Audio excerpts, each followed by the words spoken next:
Halo anak-anakku, selamat pagi semuanya. Jumpa lagi dengan pelajaran IPA. Pagi ini Bapak akan mencoba kali ini tentang klasifikasi materi dan perubahannya. Kalian tahu ya, klasifikasi itu apa? Kelompokan. Materi itu ya segala suatu zat benda yang ada di sekitar kita, dan bagaimana zat-zat itu berubah. Baik, sebelum kita melangkah, kita coba melihat kompetensi dasarnya ini. Jadi kita harus bisa menjelaskan ya konsep campuran dan zat tunggal, unsur dan senyawa, sifat fisika dan kimia, serta perubahan fisika dan kimia dalam kehidupan sehari-hari. Indikatornya ada beberapa. Kita bisa menggolongkan karakter-karakter dari wujud-wujud zat tadi. Pada cair gas, kita juga bisa menjelaskan perubahan wujud. Kemudian kita juga bisa menjelaskan nanti perbedaan apa itu unsur, senyawa, dan campuran. Kita juga bisa menjelaskan sifat fisika dan sifat-sifat kimianya. Lalu mendeskripsikan juga perubahan-perubahan yang secara fisika dan perubahan-perubahan yang secara kimia. Kemudian kita nanti akan pelajari asam, kemudian basa, lalu garam, juga contoh-contoh ya. Lalu kita juga bisa menganalisis menggunakan indikator asam, basa, dan yang terakhir menentukan metode pemisahan campuran. Baik, kita langsung saja ke seksi berikutnya. Nah, ini anak-anak, ini ada zat ya. Zat ini ada zat padat atau solid, kemudian juga ada wujudnya cair ya toh? Kemudian juga ada wujudnya gas. Cair biasanya kita sebut dengan liquid ya. Oke. Coba lihat yang padat. Benda padat itu dimasukkan ke wadah yang lebar, ke wadah yang sempit, bentuknya sama aja, nggak ada perubahan ya. Tapi kalau cair gimana? Dimasukkan ke tempat yang lebar ya begitu, dia juga melebar. Dimasukkan ke tempat yang sempit juga mengikuti bentuknya, tempatnya seperti itu. Nah, bagaimana dengan gas? Gas juga begitu, mengikuti tempatnya ya.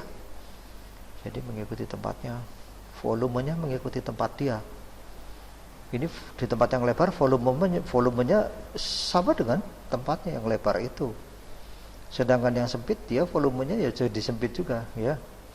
Dia tersebar ke segala arah kalau gas. Jadi tidak hanya di bawah saja atau di atas saja, tapi tersebar ke segala arah. Kalau di tempat yang lebar dia semakin renggang ya, semakin bebas dia bergerak. Tapi kalau tempat yang sempit dia semakin rapat antara partikelnya ya, semakin rapat, semakin sempit, semakin padat gitu ya. Oke, kita akan mencoba melihat kalau padat itu letak molekulnya teratur, berdekatan ya toh. Kalau cair bagaimana? Kalau cair ya relatif berdekatan sih ya, tapi lebih jauh daripada padat, artinya lebih renggang. Jadi partikel-partikelnya lebih renggang daripada yang padat. Bagaimana kalau gas? Wah, kalau gas mah bebas ya, letak molekulnya jauh-jauh banget. Dia lari sana lari sini, nabrak sana nabrak sini, itu kalau gas begitu. Kemudian kalau padat gimana gaya tariknya? Gaya tarik antar molekulnya kalau padat itu kuat, sehingga apa?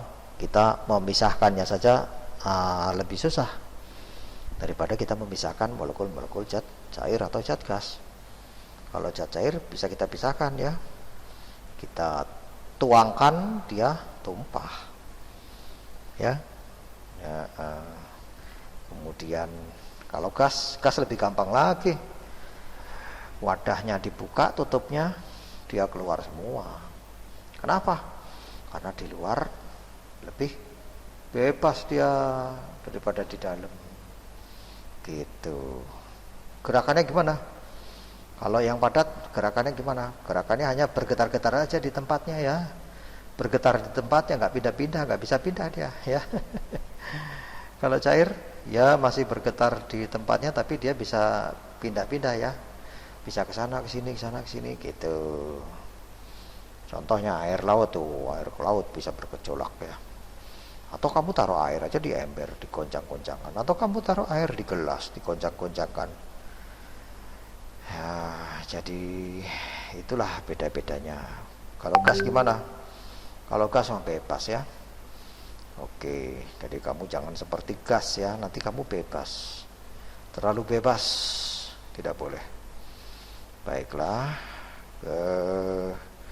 tentang pemisahan molekulnya, kalau padat ya susah ya. Kalau air ya dia agak gampang kita pisahkan. Yang paling mudah ya gas. Yang paling mudah kita memisahkan gas. Kita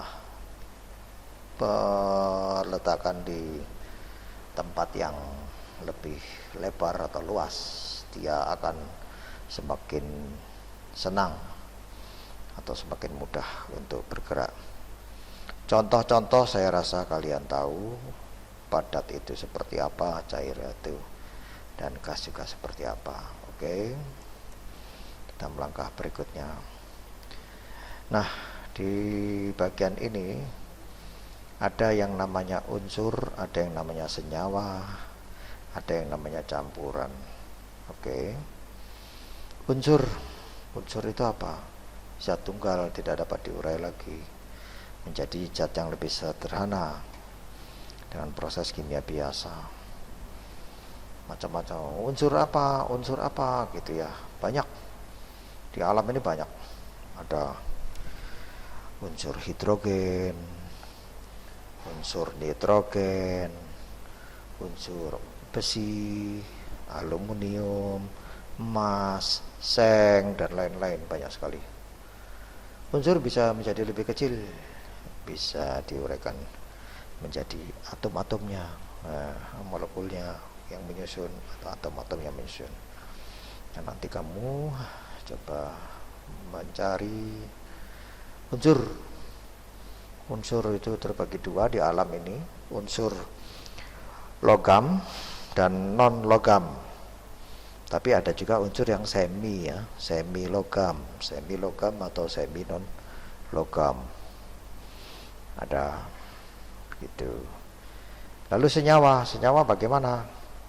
Senyawa itu bisa terjadinya gimana? Dia gabungan dari dua unsur atau lebih, dengan proses kimia biasa ya. Jadi kamu ada dua unsur, misalnya besi dengan emas. Kita mau bikin besi seperti jadi kayak emas. Wah, gimana itu Pak? Ya, caranya ada. Itu senyawa. Kemudian campuran. Nah, campuran ini sebetulnya ada campuran heterogen dan campuran homogen ya. Ada heterogen, ada homogen.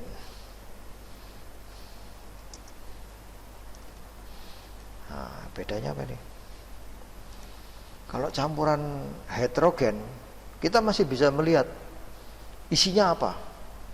Contoh, jalan-jalan ke pantai, ya, suka pantai kan? Ada pasir. Lalu kita ambil botol bekas air mineral yang kosong. Botol itu kita isi, kita ambil pasir, kita isi, masukkan ke dalam botol itu. Nah, ternyata apa? Di dalamnya ada pasir, ada kerikil, mungkin ada kepiting. Loh, bisa saja masuk. Nah, itu campuran yang heterogen. Jadi unsur-unsur yang mencampurnya masih kelihatan. Lalu yang homogen gimana? Yang homogen tidak kelihatan, dia menjadi satu. Contoh, sirup. Sirup itu ada zat pewarnanya toh. Kemudian sirup itu juga manis. Nah, berarti ada gulanya juga. Apa kita bisa melihat ada gula di sana? Tidak bisa. Yang bisa kita rasakan saja, tidak bisa kita lihat. Nah, itu yang dinamakan campuran homogen ya. Nah, ini tugasmu nanti cari contoh-contoh campuran yang homogen apa, yang heterogen apa ya. Oke. Nah, titik-titik. Guru kasih titik-titik supaya nanti kamu cari ya. Ya, nah ini contoh-contoh senyawa juga nanti dicari ya. Nah, gitu. Nah, nanti kamu biasa mencari. Nah, kamu nanti kalau biasa mencari ya, gampang. Nah, ini contoh senyawa ini ya. Ada 2 atom hidrogen digandeng sama 1 atom oksigen. Jadi oksigen itu punya tangan nganggur. Punya tangan nganggur 2. Kalau hidrogen punya tangan cuma 1. Jadi dia hanya menggandeng 1 atom. Pak, itu. Ini contoh-contoh nanti dicari. Oke? Baik. Berikutnya tentang asam dan basa. Wah, asam itu sering kita rasakan ya, asam. Di zaman pandemi ini kita sering makan atau minum vitamin C supaya tubuh kita terjaga. Nah, di sana itu berarti ada zat yang bersifat asam. Yuk, itu vitamin C. Kalau kita ngomong vitamin C, kita banyak berpikir kemana? Mungkin jeruk gitu, mungkin lemon ya, yang asam-asam ya. Mungkin asam itu sendiri kan ada pohon buah asam kan ada. Oke. Ciri-cirinya apa? Ya rasanya masam. Ya. Kalau bukan makanan jangan dicoba ya. Kalau itu makanan boleh. Lalu bisa menimbulkan korosi atau berkarat atau ya perkaratan. Perkaratan. Contohnya apa? Besi didiemin aja ya, lama-lama dia berkarat. Iya. Nah, terus ada indikator ya, alat yang namanya kertas lakmus.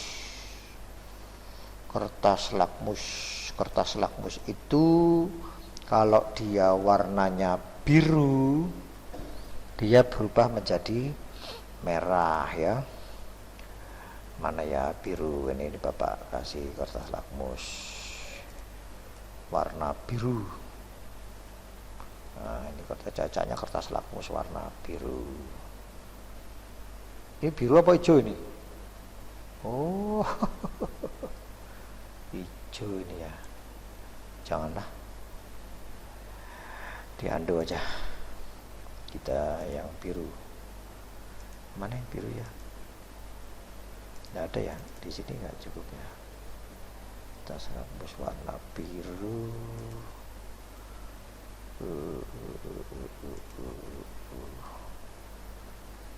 Itu ya ini.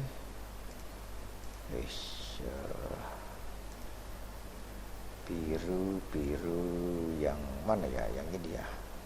Purple. Ini blue. Nah, kita ambil kertas lakmus yang warnanya biru. Nah, ini kertas lakmus warna biru. Nah, nanti bisa menjadi warna merah. Ya.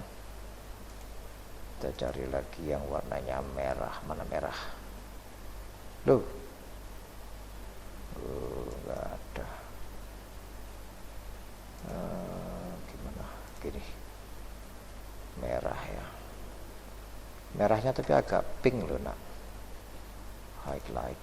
Oke, kita tambah lagi ya.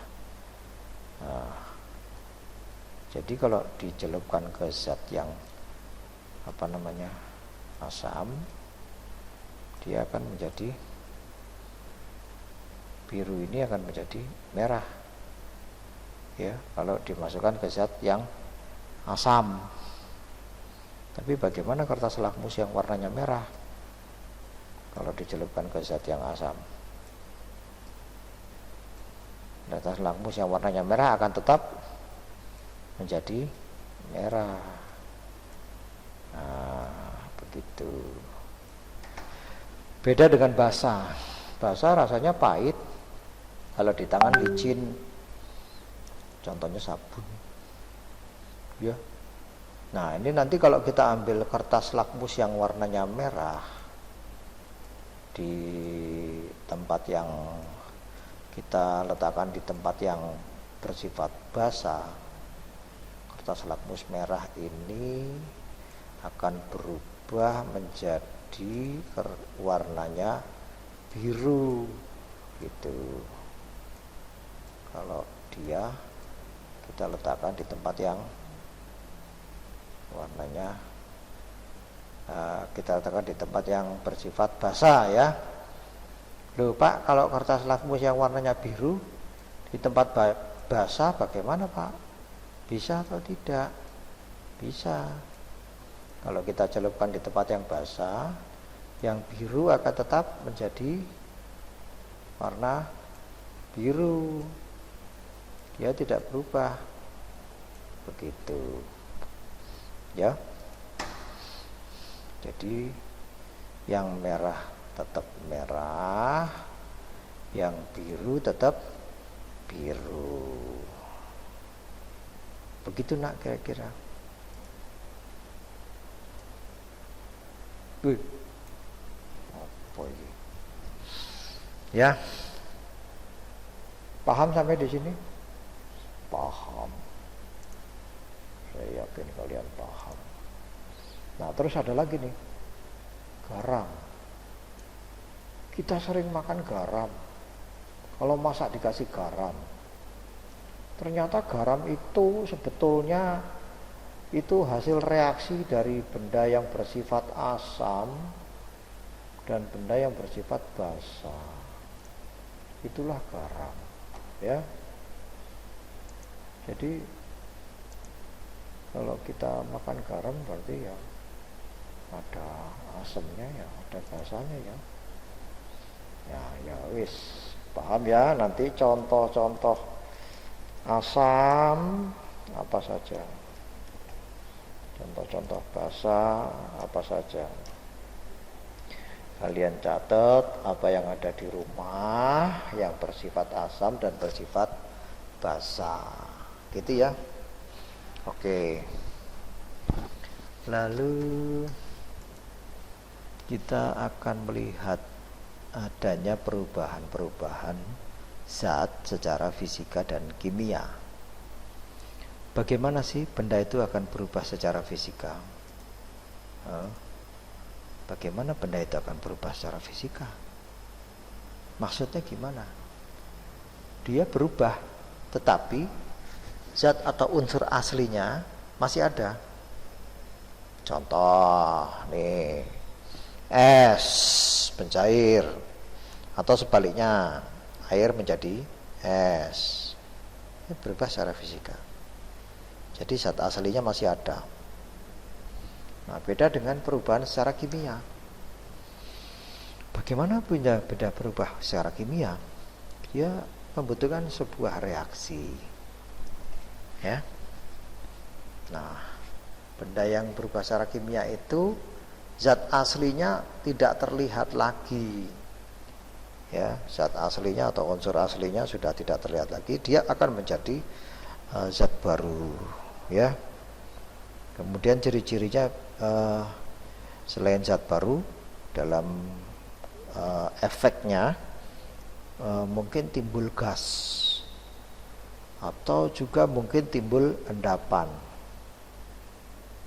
juga bisa terjadi warna yang berubah. Nah, biasanya kalau ada timbul gas, ada perubahan suhu, ya. Contoh, kertas dibakar, ada gasnya, ada asapnya itu, ya kan? Suhunya, ya berubahlah suhunya. Tadinya kertasnya adem, setelah dibakar kan panas, gitu ya. Oke. Kemudian ada endapan, ada, ya. Ini contoh perubahan, bedanya perubahan secara fisika dan secara kimia. Baik. Oke, sekarang kita melihat bagaimana kita bisa memisahkan campuran, ya. Kita bisa memisahkan campuran. Yang pertama dengan cara filtrasi. Filtrasi, ya. Filtrasi itu penyaringan. Nah, biasanya ukuran partikelnya lebih besar dari saringannya. Untuk penyaring yang lebih halus digunakan kertas saring. Kertas saring itu kertas tapi dia masih memiliki pori-pori. Sama seperti kita pakai masker, itu dia padat tapi masih ada rongga-rongga atau pori-pori.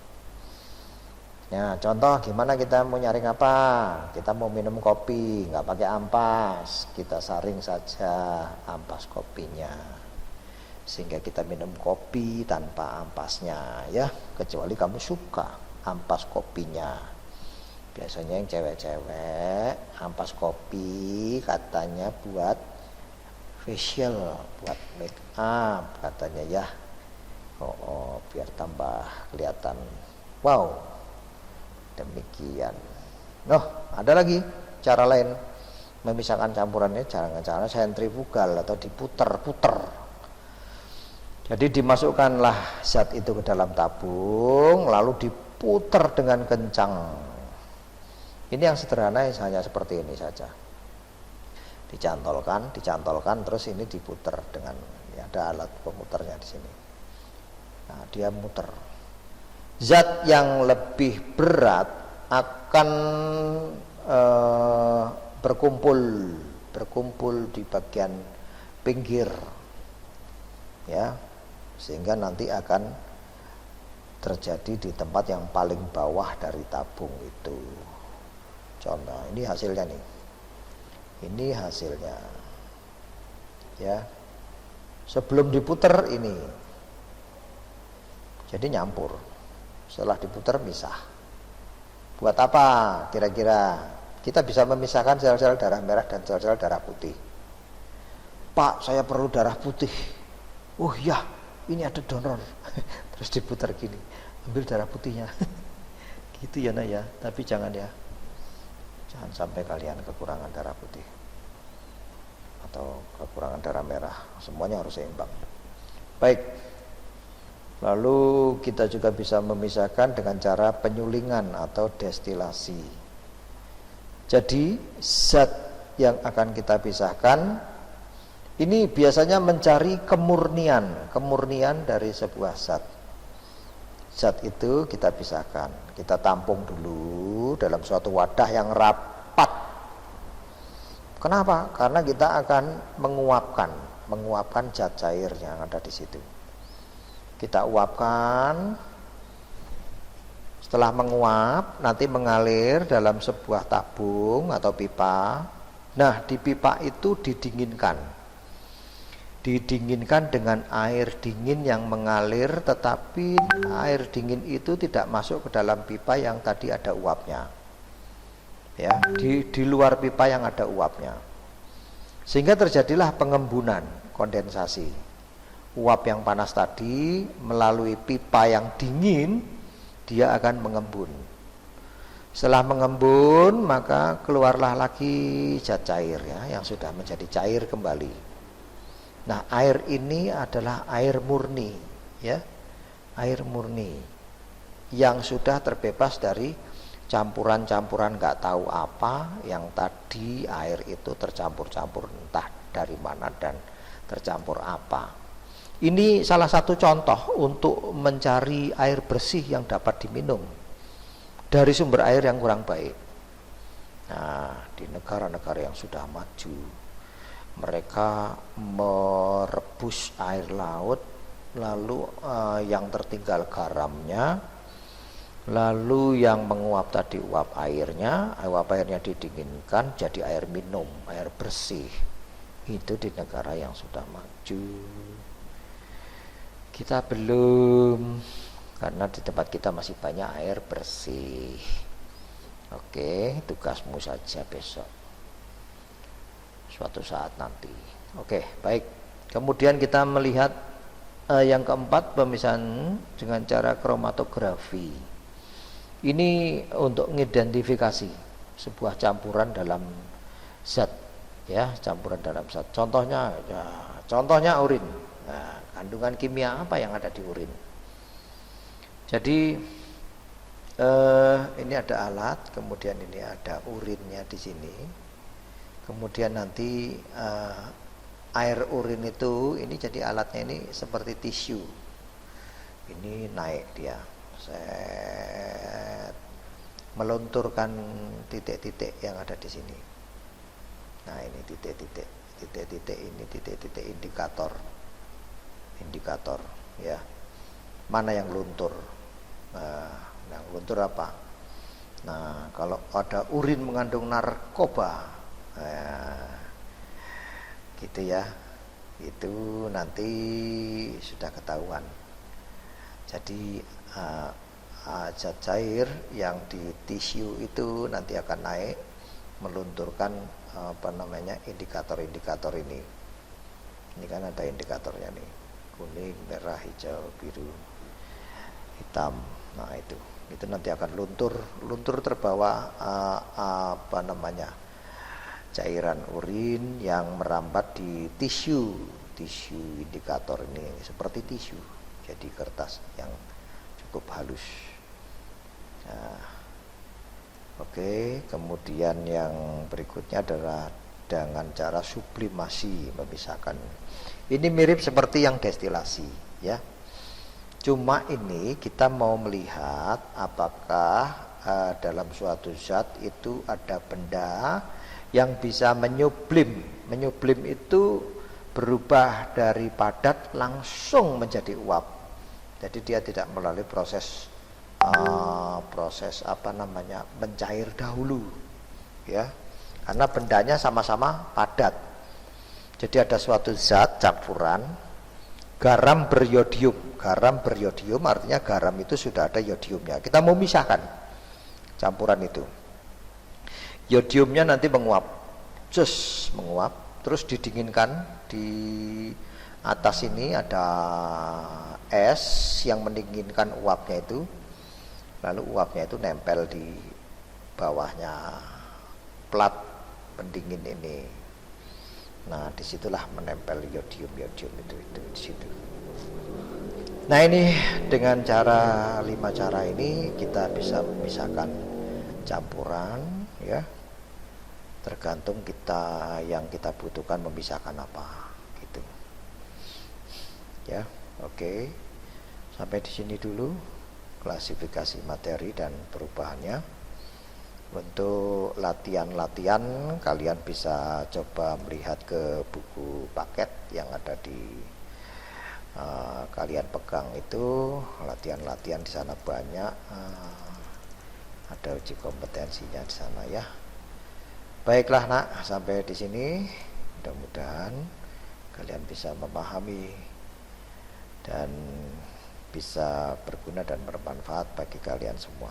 Terima kasih untuk materi metode klasifikasi materi dan perubahannya. Sampai jumpa lagi.